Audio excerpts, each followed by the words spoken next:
the learning will continue until morale improves. Welcome to the Godward Show. I'm your host, Casey.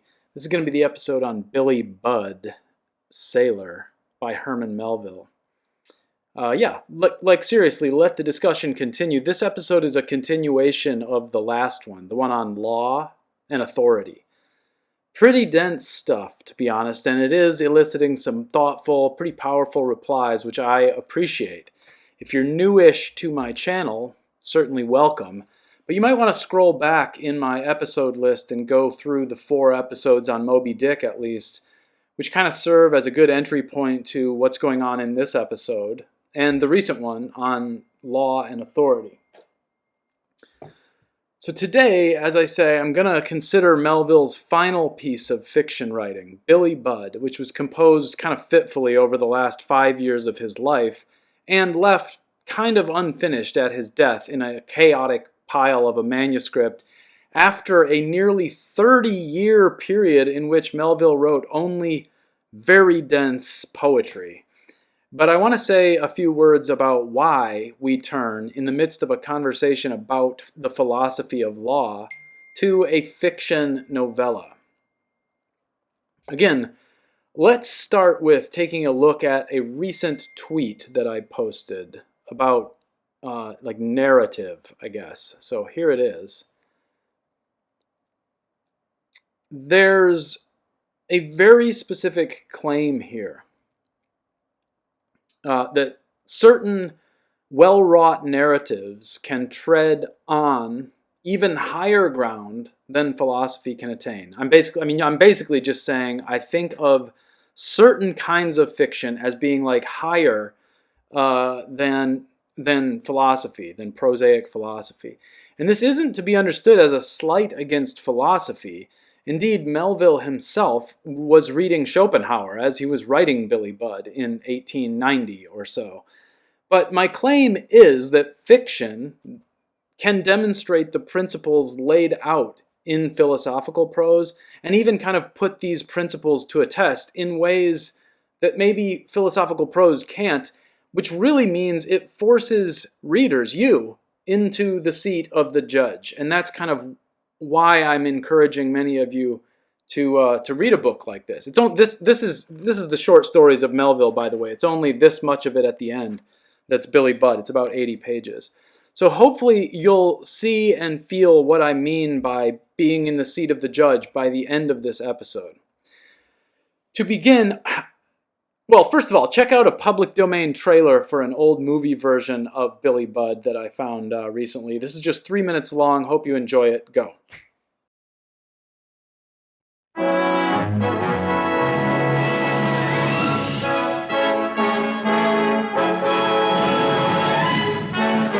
Billy Budd, Herman Melville's towering novel, acclaimed as one of the 10 best pictures of the year by Time Magazine, Associated Press, National Board of Review, and scores of the nation's leading newspapers.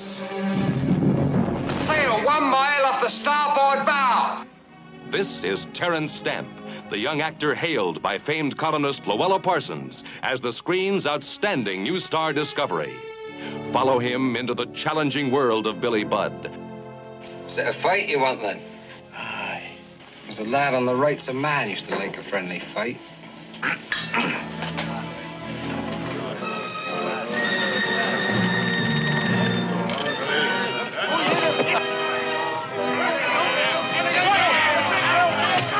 Robert Ryan as the sadistic master-at-arms. Just keep your hate for me alive until that time. Brilliant producer-director Peter Ustinov as the captain, facing a life-and-death struggle aboard his ship. You will come to attention when I address you. You have only 2 duties here, to fight and to obey. You're after Mr. Claggert. Well? Mr. Ron Kincaid, he knows. He's waiting for you. Give me that knife. Why did you try to stop him? Why should I want you? Killed? I said this William Budd. Heads in the crew a spirit of rebellion against the officers, the mates, and me. And urges them to the outrage of mutiny. I say this man threatened his officers with murder. Defend yourself, Bud. I don't think he can. Mr. Claggert! The fate of all sailing men hung in the balance at the court-martial of Billy Budd. Soon the men will know what happened. I say let him go. Sit down, sir. I cannot give the kind of judgment that you wish to force upon us. We do not deal with justice here, but with the law. Billy! Hey, can't be able to take all of it. Billy!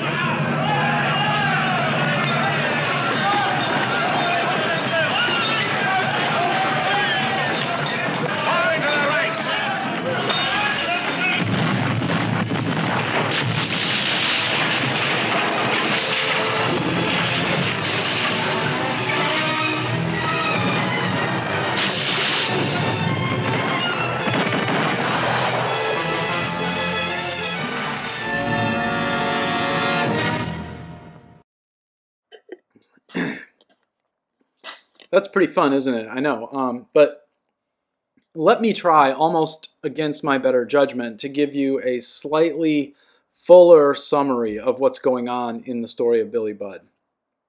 I say against my better judgment because, of course, I don't think there's any better way of telling the story than Melville did in about 80 pages. The story is told in extremely dense but also like magical prose with like very challenging syntax and vocabulary that's sometimes just off the charts and lots of references to biblical stuff and so on. It's a real logophile's dream. But okay, I mean, as absolutely stripped of all its linguistic beauty as if I were to merely verbally describe Botticelli's Birth of Venus rather than showing it to you. Here is an outline in about 13 points of what happens in the story of Billy Budd. 1. Billy is introduced. He's strapping, charismatic, illiterate, a favorite of his fellow merchant marines, basically a social favorite. He makes everybody around him better. One strange note, he has a stammer or a stutter, exacerbated when he gets nervous, but other than that, beautiful physiognomy and so on. 2. He is impressed, that's a technical term, into the service of a military ship, transferred from a ship called the Rights of Man, a merchant marine, and to a warship called the Bellipotent. So certainly the shift from the civil to the military mode is indicated here. 3. We get a couple of short chapters on the historical context in which this all takes place. Recent mutinies, these are historically real and you should read about them, they're interesting. Mutinies on the Nore and the Spithead, I think these were collectively called the Great Mutiny of 1797. This part is all crucial. There was an outbreak of maritime radicalism among the sailors, calls for reform. The sailors were given often less than a third a pound of meat per day. You know, they were abused by their superiors and so on and so on. So the threat of mutiny concerned Britain tremendously at this time, and as a consequence, the leadership was skittish and even kind of paranoid about enforcing order. 4. We are introduced to Captain Vere, captain of the ship, a thoughtful, kind of aloof, introspective man, consummate professional. We're told he's always reading the important books, Cicero or Plutarch or whatever. 5. We're introduced to the last major character of the story, John Claggert, the Master-at-Arms. The Master-at-Arms used to be the guy who would teach the sailors how to use their swords and stuff, but in this era of, gunpowder and so on, he had become basically the ship's chief of police, so to speak. So he was charged with, keeping order. Billy is content, actually, in his role on the warship, taken from the merchant marine. He's quick to take orders, especially after seeing one of his fellow sailors, some derelict guy, on the first day that he was on the boat, flogged for some kind of indiscretion or whatever. So Billy's pretty serious about hopping to it, right? 7. Skipping very much delicate and important psychological nuancing that all adds atmosphere and sort of precision to the story. Melville then describes, 8, an antipathy which he calls spontaneous and profound, that possessed Claggert, this master-at-arms guy. This antipathy or hatred was either uncaused, or if it had a cause, it was caused by the very harmlessness of Billy. So there are hints here at like a natural depravity of character, with reference more to Plato, Melville actually says, than to Calvin here, in the character of Claggert, who is, of course, ranking higher than Billy, right? Then one little incident happens where Billy spills some soup as Claggert is walking by. At the moment, Claggert only, sort of almost snaps at him, but then, holds his tongue. He saves it for later, basically. And then a couple more chapters intervening that all kind of meditate on the nature of Claggert and on the nature of revenge and Phariseeism and what Melville calls unreciprocated malice. 10. One of the other sailors on the ship, minor character, comes to Billy and speaks to Billy, of how they were both involuntarily impressed into the service of the military ship.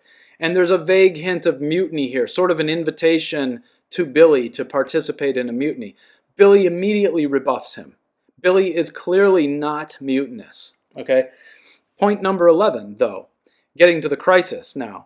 One day, Claggert goes to Captain Vere and says that he suspects there is a mutiny afoot on the ship, and that when asked for the name of who's leading it, he says Billy Budd, he suspects. Now, Vere is not totally buying it right away. Vere sort of says, you'll have to give me, proof, and it's all kind of implied and hinted at and whatever, but eventually, Billy is called into the captain's cabin to face his accuser. When Claggert announces the charge, Billy's tongue freezes. Remember the stutter? The stutter becomes paralyzing because, of course, it's exacerbated by the nervousness of the situation.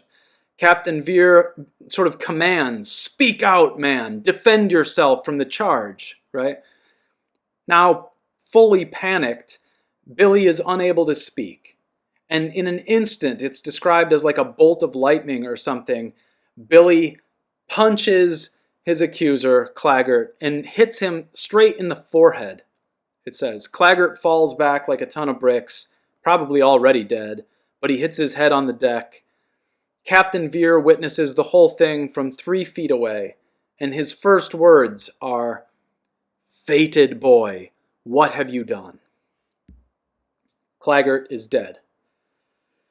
And then point number 14, Captain Vere makes reference to the divine judgment on Ananias in Acts chapter 5, and then exclaims, quote, "Struck dead by an angel of God, yet the angel must hang."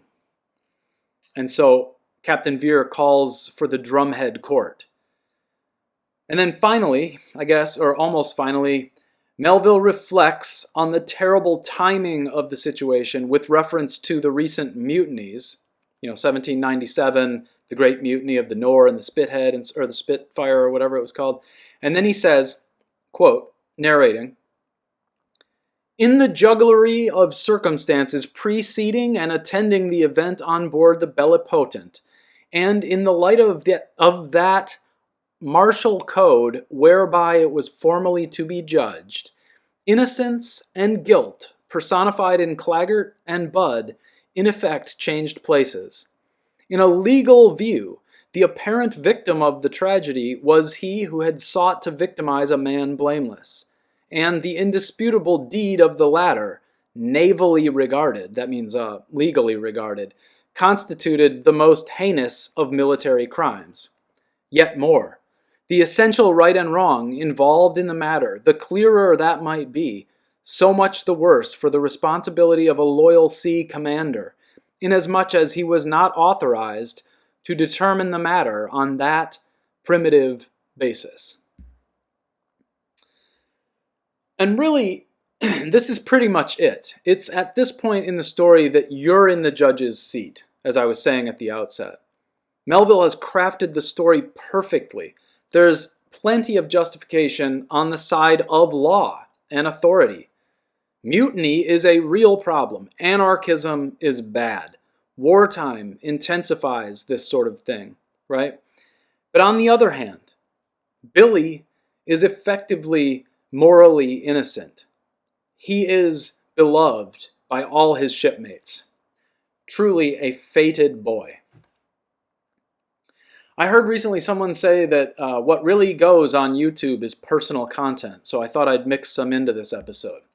The first time I read this story, I was 20 years old. Hadn't even switched to being an English major yet. I was just reading this for an English class.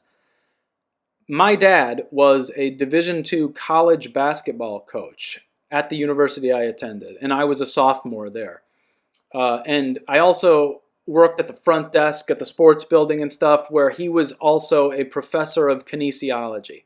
So my dad was then, and is to this day, simple and clear.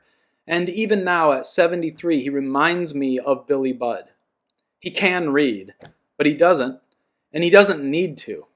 Dad coached my baseball teams, taught me to swim, took me and my brother on bike rides every night of the summer after every dinner with my family to buy a pack of baseball cards at the 7-Eleven. He never hit me, and he only snapped at me once or twice when I was clearly out of line. He's truly a great man, in my judgment. And then, a month before I read Billy Budd, he got in trouble. He, the basketball coach at the university, had run these summer basketball camps for a decade or more. The kind many of you probably attended when you were in, high school or middle school. A week long, ages 8 to 16, with drills every day, shared meals, scrimmages, life in the dorms, and then like college basketball players as your counselors. I had attended these camps with my friends during the summers when I was in that age bracket. They were super fun. Dad always had this interesting way of kind of like basically almost treating me as one of the guys, I would say. I didn't even feel like, coach's son necessarily. And I worked as a counselor my first year as a student at the college, like as one of the counselors for the kids. Then it came out somehow that Dad had been manipulating the way campers were counted in order to maximize the amount of money that would come to the team as opposed to going to the cafeteria when it came to, bill paying time. He told me later that every basketball camp in Michigan worked this way, and this was common practice all over the country.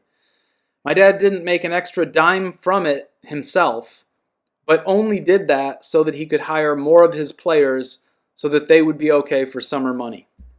But the accountants figured out the scheme, and he got in big trouble. Now, my dad was friends with the president of the college, whose role normally would have been to determine a consequence or a punishment. Dad had been the coach for 25 years, was beloved by all of his colleagues in the building he worked in, had won awards, served faithfully, and so on.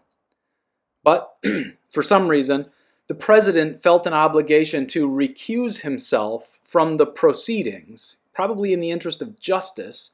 So rather than deal with it personally and quietly, he handed the matter over to a formal campus court, where various faculty from around the campus, few of whom knew my dad except abstractly as the basketball coach, became his judges. To be honest, even then it kind of enraged me that these people who knew nothing of my dad, of his character, of his psychology, were placed over him all of a sudden as judges. Long and the short of it, they fired him from coaching and made him take a year off, unpaid, which wasn't easy for the family, and then left him to return to his professorship basically with a scarlet letter on him because everyone knew what had happened, big scandal, and so on. So this was all happening to my dad the first time I was reading Billy Budd at age 20. Almost all of it felt relevant. But, for instance, there's a paragraph in there where the court is trying to understand what motive Claggert might have had to provoke Billy as he did. They actually put the question to Billy. They say, Billy, why would he falsely accuse you to the captain? But Billy, being a simple man, was completely nonplussed by the question and has no insight into Claggert's dark psychology. At that moment, Captain Veer, who I, of course, when I was reading this at the time at age 20, perceived as the twin of the college president who, turned my dad over to an impersonal squadron of liberal arts professors. Captain Veer said, quote, "The question you put to him comes naturally enough, but how can he rightly answer it, or anybody else, unless indeed it be he who lies within there?" He points to the corpse. "But the prone one there will not rise to our summons. In effect, though, as it seems to me, the point you make is hardly material.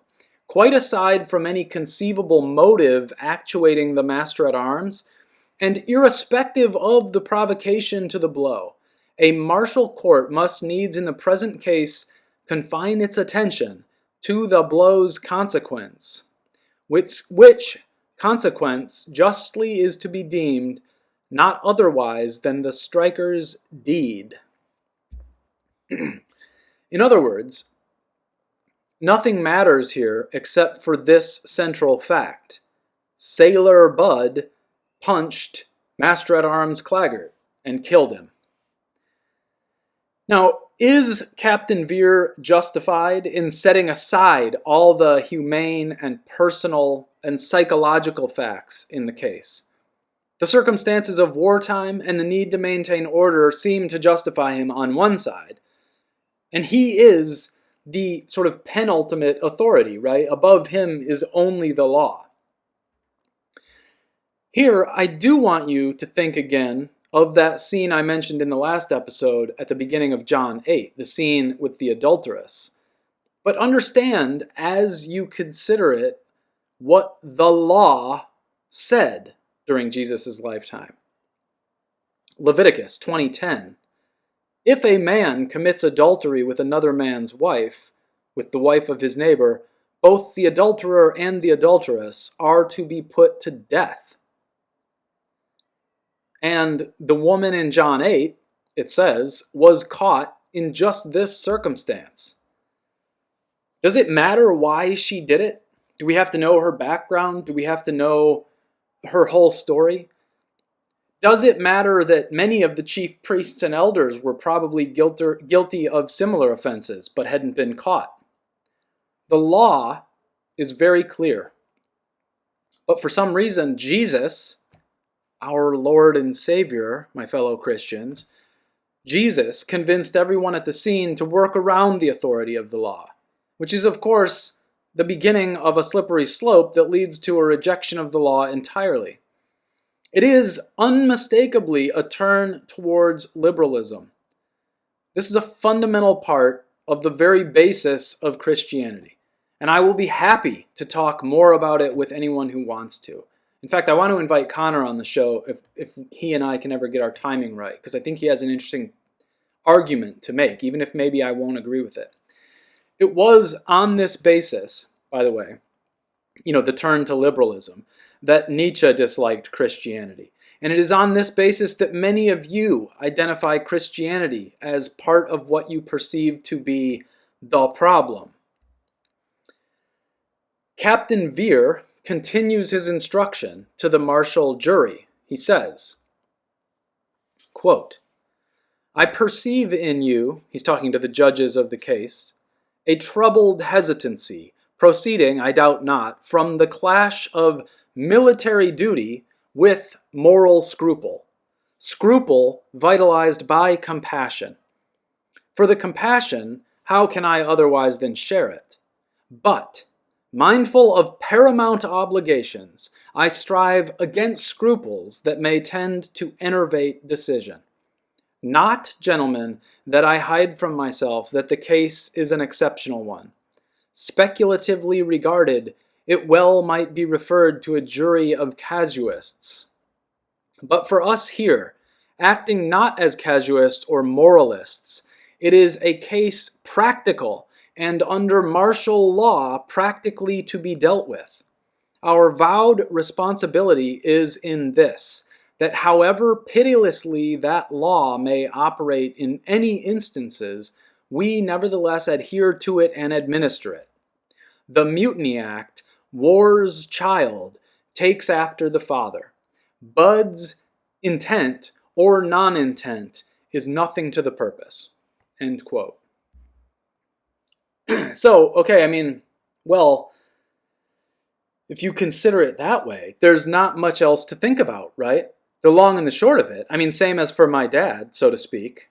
Quote, Billy Budd was formally convicted and sentenced to be hung at the yardarm early the next day, right? And that's what happened. The end. They hanged him. Oh, wait, one last detail.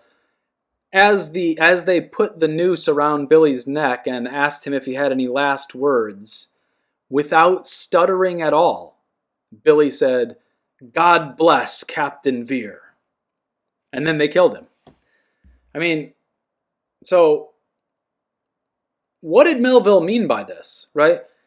A whole industry has sprung up to answer this question. There's a really good book, by the way, by a guy named W.C. Harris called E Pluribus Unum that takes a look at like the Federalist Papers, Whitman's poetry, Billy Budd, and maybe Henry Adams or something else from 19th century America stuff, and makes the case that the real tension here is between like the one and the many, and that the like you can think in terms of the Civil War, Abraham Lincoln's interventions, that like basically there has to be this force of the law or else the oneness falls apart. And so like there's an argument to be made that Vere did nothing wrong to meme it, right? So what did Melville mean? Well, I mean, as I said, a whole industry has sprung up. I mean, some people argue that the story is ironic and that the moral of the story is kind of directly the opposite of the ostensible one. Some will argue that Melville did indeed arrive at a conception of the law that involved a sort of ruthless, tragic necessity. And of course, some say it's just fiction. I mean, it's just for entertainment or something, whatever. So I was speaking recently with someone about the parallels between the deaths of Socrates and Jesus. To me, this has always been really striking. I even go so far as to almost say that Socrates was the announcer of Logos to the Greeks, and Jesus was to the Jews, and that's why they both got killed, basically. I can't even remember who was making this point, but the guy I was talking to said it was important to understand that Socrates accepted his own death precisely because he valued the laws of Athens, which had made his own life so pleasant up to the very end. And I think the Apology does make this point pretty clearly, that Socrates could have run away rather than taken the hemlock, but instead he sort of affirms the law by his death. You might say he was the fulfillment of the law of Athens. Now, is it not the same with Jesus? He carries his own cross all the way to the place, right? I mean, he fulfills the law. The Bible says, I mean, not just you might say. He is not Barabbas, not a zealot or a political revolutionary. I mean, then what are we to say here? Are we reading both of these stories wrong? Are they not tragic refutations of legalism, but instead heroic and victorious affirmations of law, even if it's sort of a tragic law? By the way, go all the way to the end of this, you who call for the return of the law. I don't even mean to make a straw man of it for you. This is why I want to have Connor on. He was like accusing me of kind of staging a straw man in terms of how I'm framing it, but I'm not trying to do that. Like if you just type into Google, especially on Google Scholar, the problem of authority, you'll find people all the way back to like William of Ockham in the Catholic tradition talking about how difficult this is to navigate as a philosophical problem. There are good arguments on either side of it, on the side of like authority and on the side of, exception, right? So, but yeah, if you're going to defend the law, like get to the end of the law. I don't even mean to make that straw man. I understand your impulse.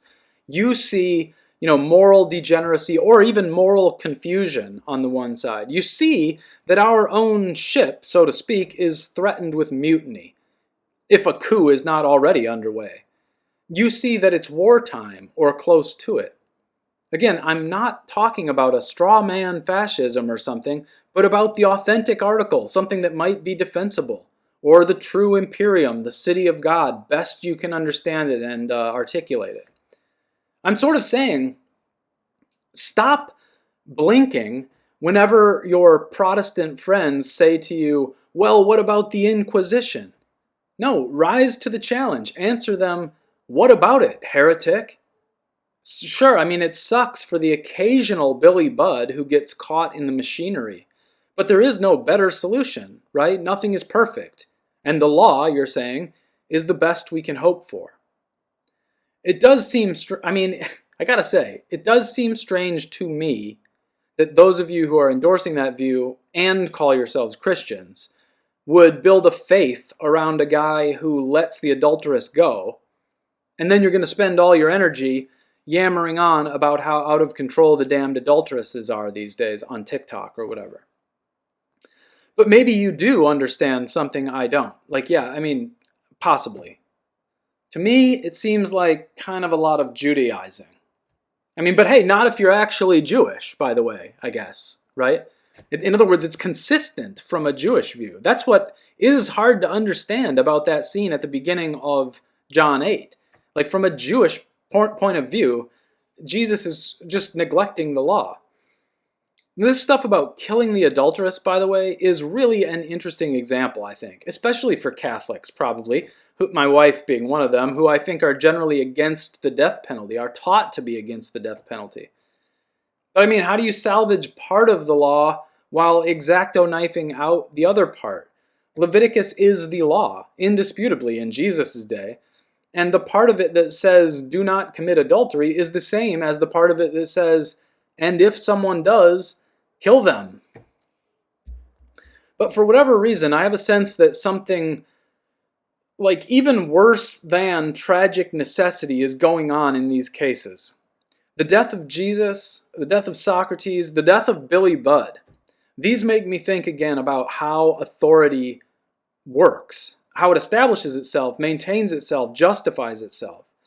If you admit that the law will occasionally grind up an innocent person along the way, or like even one who, even not a totally innocent like Billy Budd, but one who was kind of led by circumstances into a kind of technically illegal but not necessarily immoral act. Well, that begs the question, doesn't it? I mean, how many of these cases can there be before the law itself loses its authority? Listen to this bit from Thoreau's essay on civil disobedience. He says, quote, "Law never made men a whit more just, and by means of their respect for it, even the well-disposed are daily made the agents of injustice. A common and natural result of an undue respect for law is that you may see a file of soldiers, colonel, captain, corporal, privates, powder monkeys and all, marching in admirable order over hill and dale to the wars. Against their wills, aye, against their common sense and consciences, which makes it very steep marching indeed, and produces a palpitation of the heart. They have no doubt that it is a damnable business in which they are concerned. They are all peaceably inclined. Now, what are they? Men at all? Or small movable forts and magazines at the service of some unscrupulous man in power? Visit the Navy Yard and behold a Marine, such a man as an American government can make, or such as it can make a man with its black arts, a mere shadow and reminiscence of humanity. A man laid out alive and standing, and already, as one may say, buried under arms with funeral accompaniments." To be honest, I liked this source, the essay on the resistance to civil government by Thoreau. I liked this before Paul's letters. But it probably could have gone either way. I see in both sources a clear claim that law is not what saves us. And in fact, it reduces us to something less than fully human. My next episode is going to be a continued review of this theme. Again, with reference to narratives. We'll take a look at Mel Gibson's movie, Bounty, which is very much a film along the lines of Billy Budd. It's about a mutiny. And then we'll discuss the 2012 film, Compliance, one that I consider to be like essential viewing these days. You know, because I'm thinking of the shot mandates, right, for example. And I'm also going to do a review of the famous Milgram experiment, because I think some of my younger viewers maybe missed that in their broken education experience. And hell, maybe we'll even talk about Footloose, you know? If any of you want to come on and endorse the law, in spite of its problems, that'd be really interesting to me, and potentially even based, I guess. If you want to read Billy Budd especially and argue about it with me or something, that would be awesome. And conclude, if you can read this story and conclude, you know, again, to make it a meme that Captain Veer did nothing wrong, I'd love to hear from you. But I will say that what's kind of annoying to me is if you see the problem with Veer and with the way authority was exercised in that particular instance, you see the problem. And for example, in that, you know, military situation or whatever. But then you say, well, there's nothing to be concerned about with regard to X institution that you happen to pledge allegiance to. The point is to consider institutions philosophically, right? Like they all work basically the same way.